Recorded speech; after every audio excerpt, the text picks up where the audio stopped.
In this video, we're going to go over some more practice problems dealing with geometric series before we look at specific application problems. So first, something that we did in the preceding video, but look at some more examples.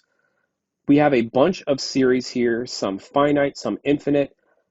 Let's determine if each of these are geometric, and then if they are, we're going to look at the value of R and the value of A.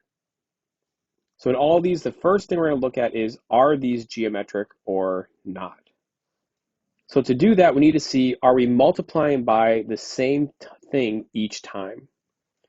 So for instance, in this first term, in A, to get from 5 to negative 20, we are multiplying by a negative 4.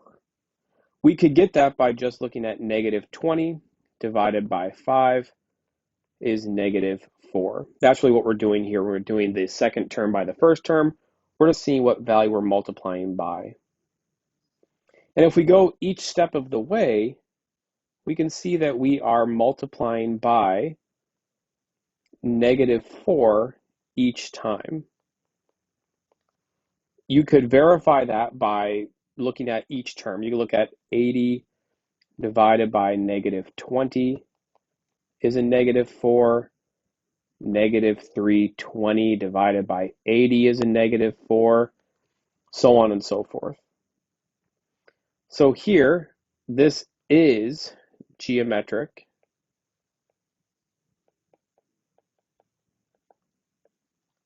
And we know that the R value is negative 4. The A value here is just the first term, in that case 5. So the first one is geometric with R equal negative 4. All right, second one, we have a finite geometric series. Let's see if we have our value of R.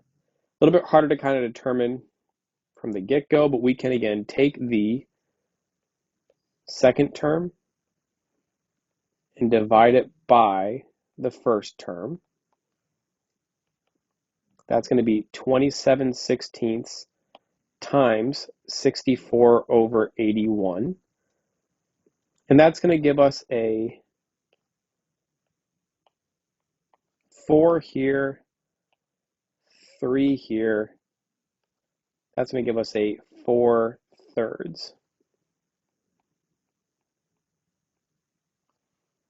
So to check if that is going to be geometric, we need to look at the next term as well and make sure that it kind of lines up. So here, let's take 9/4 divide by 27/16. And here we have 9 over 4, 16 over 27.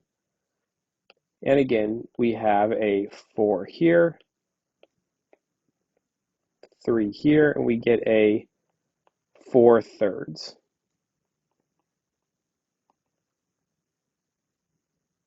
And it's going to work out the last one as well. I'll let you double check that if you want. I guess we can just do it ourselves. We have 9/4 divided by 3/2.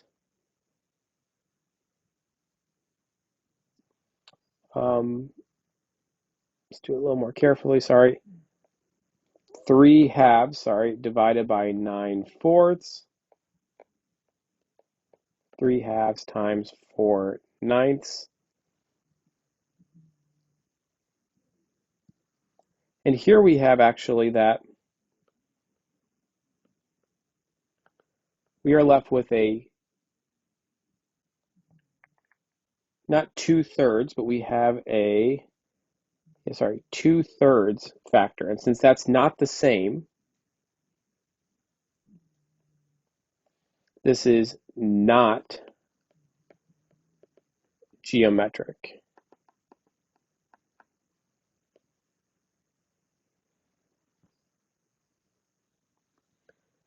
If this were a 3/1, this would be a geometric series, but since it's a 3/2, it's not. And note that we're not going to get that tricky usually for problems. Just to show that it has to be the same for each iteration.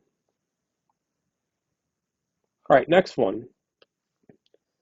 To get from 1 to 5z, we are multiplying by 5z. To get from 5z to 5z squared, we are multiplying by 5z. Here we're multiplying by 5z. This means that this is going to be geometric. R is equal to this value 5z, and a is the first term, in this case 1.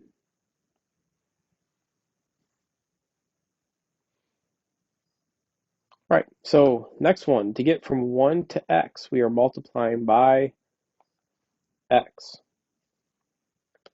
To get from x to 2x squared, we are multiplying by 2x. These are not the same, so this is not geometric. Note that to get from here to here, we're going to be multiplying by 2x squared to get to 3x squared, multiplied by an x, but also a 3 halves x. And it's just going to change the constant out in front, which means this is not geometric. Lastly, to get from 10 to negative 10, we're multiplying by a negative 1. To get from negative 10 to 10, we're multiplying by a negative 1. And so on and so forth. So this is going to be geometric with r equal to negative 1 and a equal to 10, because that's our first term there. All right, let's look at some summations. So now we have that each of these are geometric. Let's find the sum of each of the following. Note that this first one is a finite sum. So we're going to use the fact that the summation is a 1 minus r to the n over 1 minus r. So we need to identify what is r and what is n in this case. Or what is a, r, and n, I should say. A here is our 8. That's our first term. R here is a 3. Note that we could write 9 as 3 squared. 27 is 3 cubed, and we have 3 to the 12th at the very end. And our value of n, how many terms we're actually dealing with here, is going to be 13. One more than our last power. 13 terms total. So S sub 13 is going to be 8 times 1 minus r to the n is 3 to the 13 over 1 minus 3.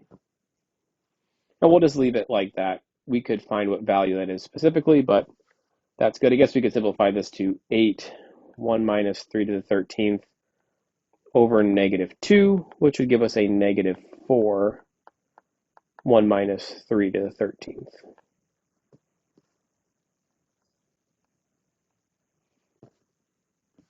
All right, finite geometric series we have like that. The next two are infinite. So what we're going to do is we're going to check if r is less than 1. So if that's less than 1, then we have a over 1 minus r. If the absolute value of r is greater than or equal to 1, we have divergence. It's not going to be equal to any finite value. So here, our a value is 3.8,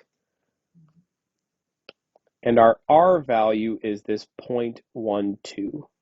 And since 0.12 is less than 1, we can use that our sum is going to be a 3.8 divided by 1 minus the r value, 0.12,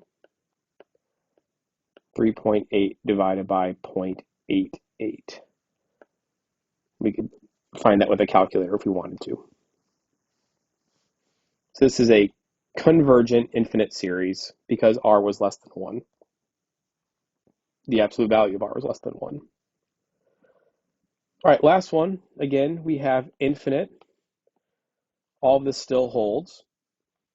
But in this case, r is equal to 1.01. And since that's greater than 1, this is going to diverge. So it's not equal to a finite number.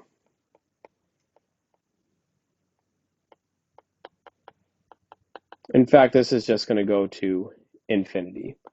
Maybe very slowly, but it is just going to go to infinity eventually.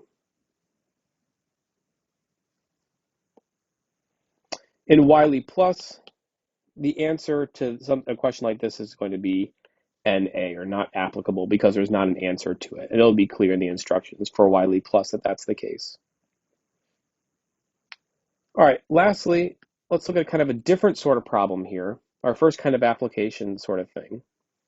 Here we're going to look at repeating decimals, and it is a fact that a repeating decimal can always be expressed as a fraction, and we're going to see how to do that with geometric series. Note that, let's look at our repeating decimal we're going to look at, this 0.55555. Note that we could write this as 0.5 with a bar over the top of it, meaning we just repeat that over and over and over again. And we can write this repeating fraction as 0.5 plus 0.05 plus 0.005. It's like we're adding the 100th spot, the 1,000th spot, the 10,000th spot, the 100,000th spot, the millionth spot, over and over and over again. And that's an infinite series. So we have an infinite series of 0.5 plus 0.05 plus 0.005.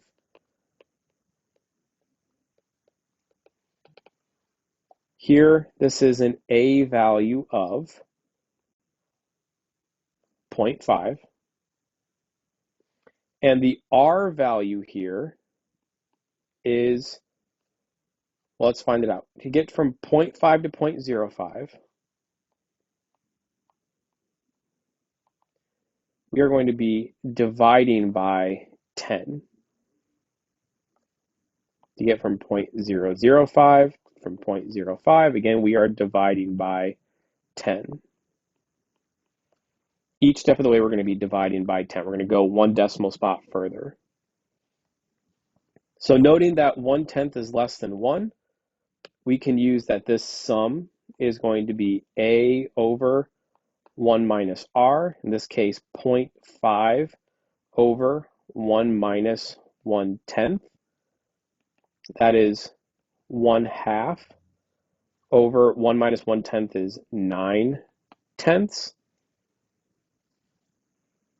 And this is 1/2 times 10/9, which is equal to 5/9. So this says that the repeating decimal, 0.55555 repeating, is equal to the fraction 5/9. There's a similar problem like this in the worksheet this week. That's going to be a little more complicated as we have a more difficult repeating decimal to use, but the process will be the same. In the next few videos, we're going to look at specific application problems dealing with finance, and then also with natural sciences.